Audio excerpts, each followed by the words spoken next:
बिस्मिल्लाहिर्रहमानिर्रहीम। अस्सलाम वालेकुम दोस्तों, आज की इस वीडियो में मैं आप लोगों के साथ शेयर करूंगा कि आप लोगों ने बीएस फिफ्थ सेमेस्टर के अंदर किस तरह एडमिशन लेना है। तो आज की वीडियो शुरू करते हैं। वीडियो शुरू करने से पहले चैनल को सब्सक्राइब कर दें, लाइक करें और अगर किसी बात की नहीं समझ आई तो नीचे कमेंट करके भी आप पूछ सकते हैं। सबसे पहले आप लोगों ने अपना लॉगिन क्रिएट करना है। लॉगिन क्रिएट करने से के लिए आप लोग यहाँ पर क्लिक करेंगे।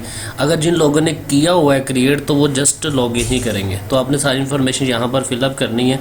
अगर किसी को ये ना समझ आए तो मेरे चैनल पर वीडियो पड़ी हुई है कि how to apply for admission, वहाँ पर आप ये सारी इन्फॉर्मेशन ले सकते हैं। तो चूंकि मैंने क्रिएट किया हुआ है तो मैं डायरेक्ट जो है वो लॉगिन पे जाता हूँ। लॉगिन करने के लिए आपका CNIC नंबर और डेट ऑफ बर्थ की ज़रूरत होती है, तो मैंने यहाँ पर क्लिक करता हूँ। तो यहाँ पर जब आप आ जाए तो आप लोगों ने सबसे पहले क्या करना है, अपनी इन्फॉर्मेशन चेक करनी है। पर्सनल इन्फॉर्मेशन आप लोगों ने सारी चेक कर लेनी है। चेक करने के बाद आपने अपलोड फोटोग्राफ पे आना है। यहाँ पर आप लोगों ने अपनी इमेज अपलोड करनी है। इमेज अपलोड करने के बाद आपने जाना है एकेडमिक डिटेल के ऊपर। तो कुछ इंपॉर्टेंट इंस्ट्रक्शंस हैं, आप लोग उसको अच्छे तरीके से सुन लें कि आप लोगों ने नेक्स्ट फिफ्थ सेमेस्टर कौन सी डिग्री पे जाना है। ठीक है, तो उसके लिए आप लोगों ने अगर तो एसोसिएट डिग्री की हुई है तो फिर आप जैसे अगर आपने कंप्यूटर साइंस में एसोसिएट डिग्री की हुई है तो definitely BS fifth semester BScs fifth semester में आप लोग अप्लाई कर लेंगे। अगर आपने IIT में की हुई है तो BS IIT के फिफ्थ सेमेस्टर में आप लोग अप्लाई कर लेंगे। तो इसी तरह आपने जिस सब्जेक्ट में एसोसिएट डिग्री की है इसी हिसाब से आप फिफ्थ सेमेस्टर उसी डिग्री में चले जाएंगे। अगर आप लोगों ने एसोसिएट डिग्री नहीं की हुई, आप लोगों ने BA या BSc की हुई है, तो तब आप लोगों ने किस तरह कौन से BS फिफ्थ सेमेस्टर में जाना है। तो उसके लिए आप लोगों ने क्या करना है, उसके लिए आप लोगों ने जो 200 नंबर का सब्जेक्ट पढ़ा हुआ है उसके मार्क्स आप लोगों ने ऐड करने हैं और उसी के फिफ्थ सेमेस्टर में आप लोगों ने जाना है। जैसे फॉर एग्जांपल अगर आपने BA के अंदर 200 नंबर का कंप्यूटर पढ़ा हुआ है तो इसी हिसाब से आप फिफ्थ सेमेस्टर BScs में अप्लाई कर सकते हैं। तो जो 200 नंबर का आपने सब्जेक्ट पढ़ा है उसी के BS फिफ्थ सेमेस्टर में आप लोग जा सकते हैं। ऐसा नहीं है कि आपने 200 नंबर का उर्दू पढ़ा हुआ है और आप लोग जो है वो अप्लाई कर रहे हैं BScs के अंदर, हालांकि आपने BA के अंदर कंप्यूटर की बुक पढ़ी नहीं। अगर आपने पढ़ी भी है तो वो 100 नंबर की पढ़ी है। तो ये बात आप लोगों ने याद रखनी है कि जो 200 नंबर का आपने सब्जेक्ट पढ़ा हुआ है उसी की डिग्री के आगे फिफ्थ सेमेस्टर में आप लोग अप्लाई कर सकते हैं। इसके अलावा अगर आप लोग अप्लाई करेंगे तो आप कंसिडर नहीं किए जाएंगे, आप मेरिट में नहीं आएंगे। तो शुरू करते हैं। आप लोगों ने कैसे जो है वो यहाँ पर अपनी डिग्री ऐड करनी है। जैसे मैंने बैचलर और अपनी मैट्रिक और इंटर ऐड की हुई है, अब बैचलर की डिग्री जस्ट ऐड करनी है। तो यहाँ पर अगर एसोसिएट डिग्री तो जस्ट आपने पता होगा कि जिसमें भी की हुई है उसी के फिफ्थ में जाएंगे। तो बस आप लोगों ने ये ख्याल करना है कि जब अगर आपने BA किया हुआ है या BSc की हुई है तो वहाँ पर आप लोगों ने क्या करना है, तो BA है या ADA है। अच्छा, ये बात आप लोग याद रखिएगा, BA और ADA सेम डिग्री है। उसके बाद BSc और ADS ये सेम नाम है, ठीक है, इसलिए इसमें परेशानी आपने नहीं लेनी। उसके बाद आपने एग्ज़ाम टाइप आपने कौन सा दी है यहाँ से वो सिलेक्ट कर लेना है।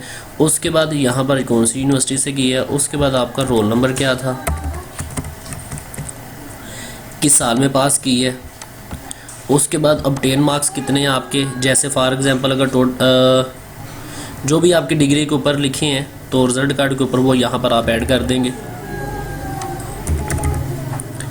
उसके बाद आपका सब्जेक्ट, ये इंपॉर्टेंट चीज़ आ गई कि अब मेजर सब्जेक्ट के मतलब कि जो आपने 200 नंबर का पढ़ा हुआ है BA के अंदर, अब यहाँ पर आप लोगों ने वो ऐड करना है। ये बात लाजमी याद रखिए, अगर गलत ऐड कर दिया तो आप एडमिशन में कंसीडर नहीं किए जाएंगे।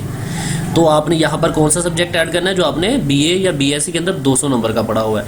तो फॉर एग्जांपल अगर मैंने केमिस्ट्री का पढ़ा हुआ है तो केमिस्ट्री का क्लिक कर लेता हूँ। तो मेरे उस 200 नंबर में से टोटल में से कितने मार्क्स आए हैं ये मैं यहाँ पर ऐड कर लूँगा। Record save, done. तो ये मेरा रिकॉर्ड सेव हो गया। उसके बाद डिग्री ऐड करने के बाद मैं आ जाऊँगा अपने एडमिशन प्रोग्राम के अंदर, ठीक है जी। तो मैं मेन कैंपस में अप्लाई करना चाहता हूँ। उसके बाद डिग्री लेवल मेरा क्या है, फिफ्थ सेमेस्टर में अप्लाई कर रहा हूँ। उसके बाद कौन से भी मैंने चूँकि 200 नंबर का केमिस्ट्री का पढ़ा हुआ है इसलिए मैं BS फिफ्थ सेमेस्टर केमिस्ट्री में जाऊँगा, ठीक है जी। तो यहाँ पर ये दोनों ऑलरेडी सिलेक्टेड है, मॉर्निंग एंड इवनिंग। उसके बाद यहाँ पर दो चीज़ें हैं, आप ओपन मेरिट पे अप्लाई करना चाह रहे हैं या कोटा पे। आप या कोटा पे क्लिक करके देख लेंगे ये जितने भी कोटे हैं क्या इस पर आप रिलाई कर रहे हैं, कहीं किसी के ऊपर आप एप्लीकेबल हैं। अगर आप इनमें से कोई हैं तो यहाँ पर अप्लाई करें, वेल एंड गुड है। अगर नहीं है आप किसी पे भी एप्लीकेबल तो फिर आप डेफिनेटली ओपन मेरिट पे अप्लाई करेंगे। ओपन मेरिट पे अप्लाई करें, ये जो है वो फीमेल्स के लिए है क्योंकि हॉस्टल जस्ट फीमेल्स के लिए। अगर आप हॉस्टल लेना चाहते हो तो येस पे क्लिक कर दें, अदरवाइज़ नो। तो ये यूनिवर्सिटीज़ के अंदर ही जो हॉस्टल है ये उनकी अकोमोडेशन है। तो ये क्लिक करने के बाद just save your record save कर दिया। तो ये देखें यहाँ पर मेरी BS केमिस्ट्री आ गई।